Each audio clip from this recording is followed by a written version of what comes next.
नमस्कार मित्रांनो, आज आपण मुंबई नाका परिसरामध्ये कालिका माता मंदिरच्या पाठीमागचा परिसर येतो आहात। आज आपण आहोत भाऊ विधाते उर्फ संदीप दानाजी विधाते यांच्या सोलरच्या ट्यूब इथून लिकेज होता।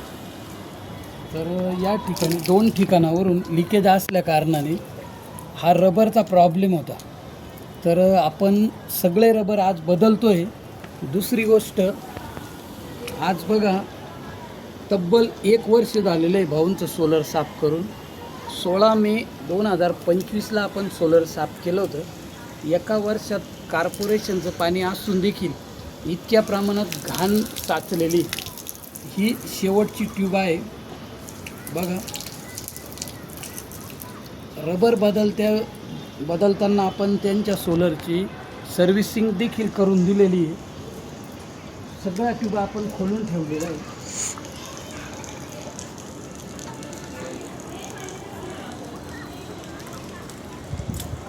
कामामध्ये ज्या काही अडचणी येतात त्या अडचणी येऊ नये यासाठी आपलं सोलर वेळेत साफ करा, अन्यथा तुम्हाला देखील टाकी बदलण्याची वेळ येईल। तसेच नवीन सोलर कोणाला घ्यायचे असेल त्यांनी देखील संपर्क साधा, आपण तुम्हाला योग्य दरात सोलर देऊ। त्याचबरोबर आपला यूट्यूबचा व्हिडिओ बघून जर तुम्ही आमच्याशी संपर्क साधला तर आम्ही तुम्हाला 10% डिस्काउंट देऊ। आता सर्व ट्यूबा लावल्यानंतर तुमच्या लक्षात येईलच। हे नवीन रबर लावणार आहोत आपण, आणि त्यांचे जुने रबर हे बघू शकताय टाकीवर आहे। हे सगळे आता लावून देणार आहोत। तर बघा मित्रांनो, प्रॉपर अशा पद्धतीने आपण सगळ्या ट्यूबा लावून दिलेल्या आहे। त्यांचे जे काही खराब रबर होते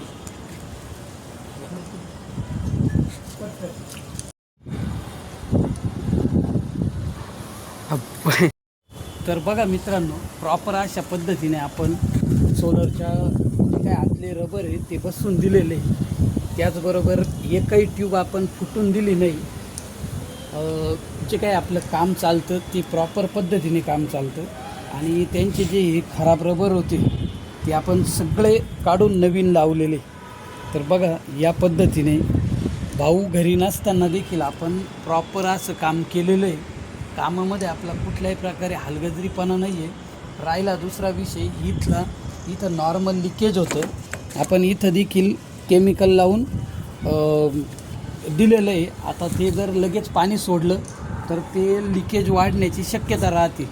त्यामुळे आपण भाऊशी बोलणं केलेलं आहे की एकतर सकाळी कॉक चालू करा, किंवा आता वाजलेले रात्रीचे 8, 12, 12:30ला मध्यरात्री केला तरी चालेल। तर या पद्धतीने आपलं काम चालतं।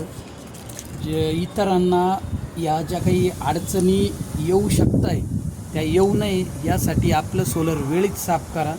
तसेच नवीन सोलर कोणाला घ्यायचे असतील त्यांनी देखील संपर्क साधा। धन्यवाद।